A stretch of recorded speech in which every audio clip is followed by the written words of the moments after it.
बिहार के एक छोटे से गांव कालीपुर में रोहन नाम का 15 साल का लड़का रहता था। रोहन बहुत होशियार था, लेकिन उसे एक चीज सबसे ज्यादा पसंद थी। रात में चोरी छिपे बाहर घूमना और स्वादिष्ट खाना खाना। गांव में जब भी कहीं चिकन बिरयानी बनती, रोहन सबसे पहले पहुंच जाता। गांव के बाहर जंगल के पास एक पुराना होटल था, लखनवी बिरयानी पॉइंट। कई साल पहले वो होटल पूरे इलाके में मशहूर था। लोग दूर दूर से वहां बिरयानी खाने आते थे। लेकिन अचानक एक रात होटल बंद हो गया। उसके बाद गांव में एक डरावनी अफवाह फैल गई। लोग कहते थे कि रात के 12 बजे उस होटल में एक भूत आता है। वो खुद बिरयानी बनाता है और फिर पूरी हांडी अकेले खा जाता है। जो भी उसे देखने जाता, वो अगले दिन बुखार में बीमार पड़ जाता। इसी वजह से रात में कोई भी उस रास्ते से नहीं गुजरता था। लेकिन रोहन को इन बातों पर बिल्कुल भरोसा नहीं था। एक शाम वो अपने दोस्तों चिंटू और समीर के साथ तालाब के पास बैठा था। तभी चिंटू बोला, कल रात मेरे मामा ने उस होटल के अंदर लाल आंखों वाला आदमी देखा था। समीर डरते हुए बोला, वो आदमी इंसान नहीं था, उसके पैर उल्टे थे। रोहन हंस पड़ा, तुम लोग डरपोक हो। आज रात मैं खुद जाकर सच पता करूंगा। दोनों दोस्त घबरा गए। पागल मत बन, वहां सच में भूत है, समीर बोला। लेकिन रोहन नहीं माना। उस रात ठीक 11 बजे रोहन चुपके से घर से निकल गया। हाथ में टॉर्च थी और जेब में छोटा सा चाकू। आसमान में काले बादल थे। हवा अजीब तरह से चल रही थी। रास्ते में पेड़ों की परछाइयां जमीन पर डरावनी आकृतियां बना रही थीं।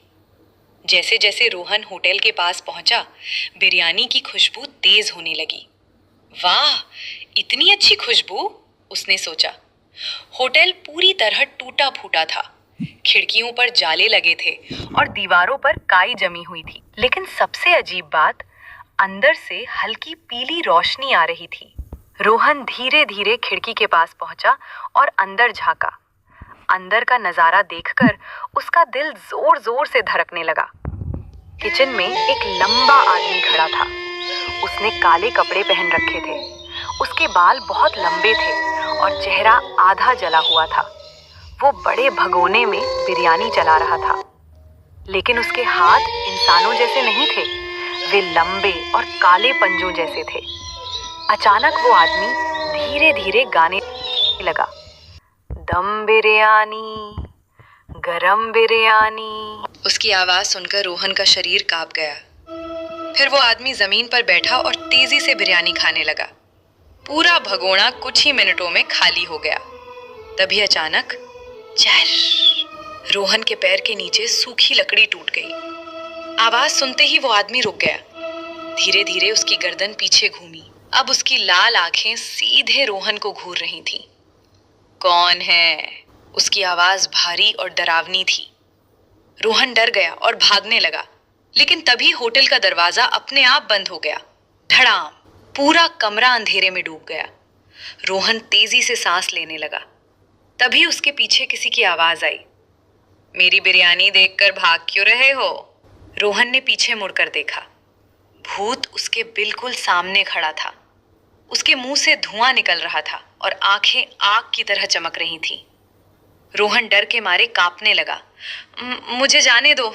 भूत कुछ देर तक उसे घूरता रहा। फिर अचानक बोला, तुम बाकी लोगों जैसे नहीं लगते। उसने रोहन को बैठने का इशारा किया। रोहन डरते डरते बैठ गया। भूत ने उसके सामने बिरयानी की प्लेट रखी। खाओ।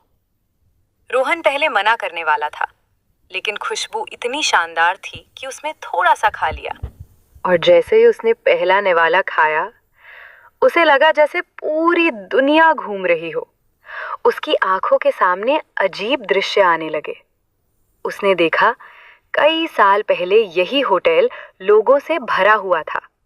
एक आदमी मुस्कुराते हुए बिरयानी बना रहा था। वही आदमी अब भूत बन चुका था। तभी अचानक कुछ नकाबपोश लोग होटल में घुसे। जल्दी रेसिपी निकालो, वे चिल्लाए। लेकिन होटल मालिक ने मना कर दिया। गुस्से में उन लोगों ने पूरे होटल में आग लगा दी। आग की लपटों में वही आदमी जलने लगा। उसकी दर्द भरी चीख पूरे कमरे में गूंज उठी। रोहन डरकर पीछे हट गया। अचानक सपना टूट गया। भूत धीरे से बोला, मैं करीम हूं, इस होटल का मालिक। उसकी आवाज अब उतनी डरावनी नहीं थी। उन्होंने मेरी जान ले ली, लेकिन मेरी बिरयानी की खुशबू आज भी यहां जिंदा है।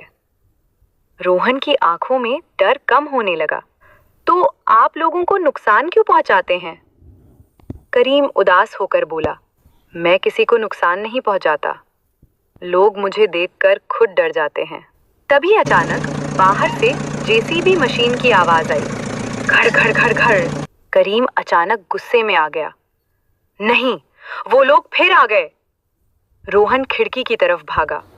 बाहर कुछ आदमी होटल तोड़ने आए थे। उनका मालिक था महेश।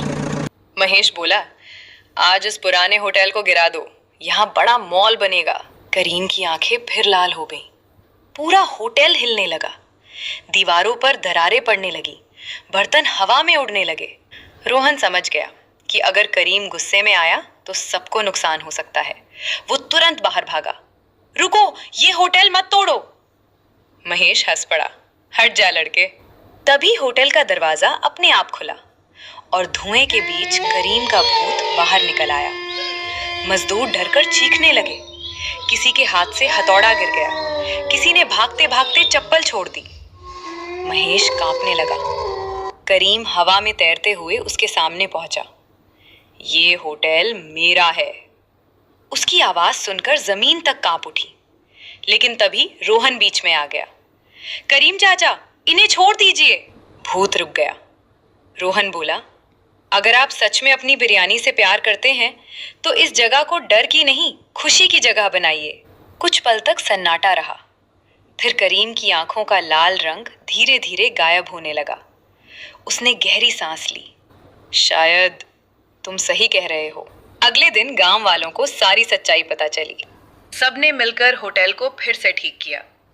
कुछ ही महीनों में लखनवी बिरयानी पॉइंट फिर से खुल गया। अब वहां रोहन काम करता था। लोग दूर दूर से बिरयानी खाने आने लगे। लेकिन आज भी हर रात ठीक 12 बजे किचन से एक अजीब खुशबू आती है और कभी कभी किसी की धीमी आवाज सुनाई देती है, चावल जलने मत देना।